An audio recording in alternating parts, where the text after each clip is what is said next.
Бүгін сіздермен бірге кез келген тамақпен жеуге болатын, тәбеттеріңізді ашатын, өте оңай, бюджетный салат дайындайтын боламыз. Міндетті түрде видеоның соңына дейін қарап, каналыма тіркеліп, жанындағы қоңырау белгісін басуды ұмытпаңыздар. Қыздар, біздермен қазір бір орам жапырақ, бір сәбіз және де чеснокпен ғана, яғни сарымсақпен капуста по-корейски жасаймыз. Мен капустаның өте қатты үлкен емес, орташалауын алдым, алдын ала тазалап алдым сыртын барлығын. Бірінші орам жапырағымызды кесеміз. Өздеріңізден ыңғайлы етіп кессеңіздер болады. Осылайынан кесіп, жағын кесіп алайын. Орам жапырақты осылай кесіп алдыңыздар. Енді бізге орам жапырақ қатты ұсақтамаймыз, ортасынан міне осылайынан бөлеміз и төрпіш қылдырып істеуіміз керек. Төрпіш болатында шамамен міне ортасын мен үшке ғана бөлдім. Келген ыдыс аласыздар. Сол ыдысқа салып аламыз.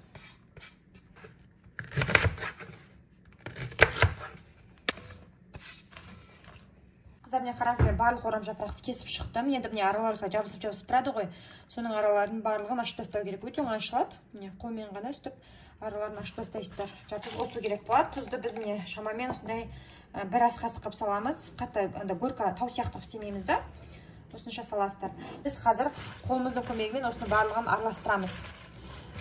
Жақсылап тұрып, тұзды бізде еру керек. Соған дейін араластырасыздар. Қолмен қатты басып жүресіздер.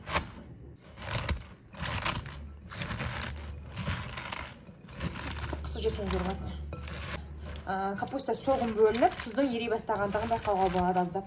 Қазір осы жерге сәбізді үкіштен өткіземіз. Қараңыздар, енді сәбіздеріңізді алып үкішпен өткізесіздер. Осы орам жапырақтың өзінің үстіне андай корея морковтың жасауға арналған үкіш насадкасы болса, сомен жасауға да болады. Мысалы, немесе мен сақсына міне үлкен насадкасын алсаңыздар болады.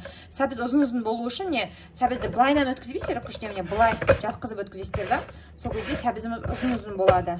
Қалай болып жатқан қараңыздар, міне. Көрдіңіздер ме? Ұзын-ұзын болып шығады сонда. Әдемі көрінеді салаттың ішінде. Қыздар, міне сәбізімді де үкіштен өткізіп алдым. Осында міне жұқа-жұқа ұзын-ұзын болып шықты. Енді осы сәбіздің үстіне алдын ала дайындап алған сарымсағымызды, яғни чесногымызды ұсақтап өткіземіз. Егер де сіздер осылай ұсақтағыш болмаған жағдайда пышақпен де ұнтақ-ұнтақ қылдырып кесіп алсаңыздар болады. Келесі кезекте 1,5 ас қасық кориандрымызды қосатын боламыз. Қатты толтырмай, міне осылай 1,5 ас қасық салсаңыздар жеткілікті болады. 2 ас қасық қант саламыз.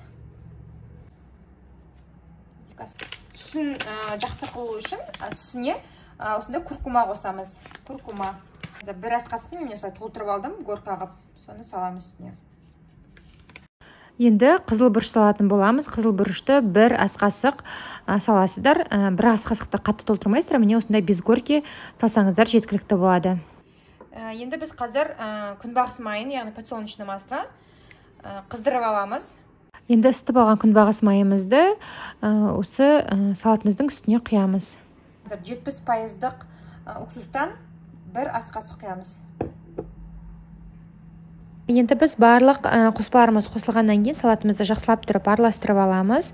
Толыққанды барлығы бір-бірімен араласқанға дейін араластырасыздар. Салатты дайындағаннан кейін дәмі әдемі болып шығу үшін міндетті түрде бетін жауып кем дегенде тоңазытқышқа 3 сағатқа қойып қойыңыздар. Негізі одан да көп уақытқа тұрса, тіпті 1 күн тұрса, бұл салатымыз одан сайын дәмді болып шығады. Міне біздің салатымыз дайын болды. Міндетті түрде дайындап көріңіздер, өте дәмді болып шығады. Осы құраммен дайындайтын болсаңыздар 3 тарелка салат шығады.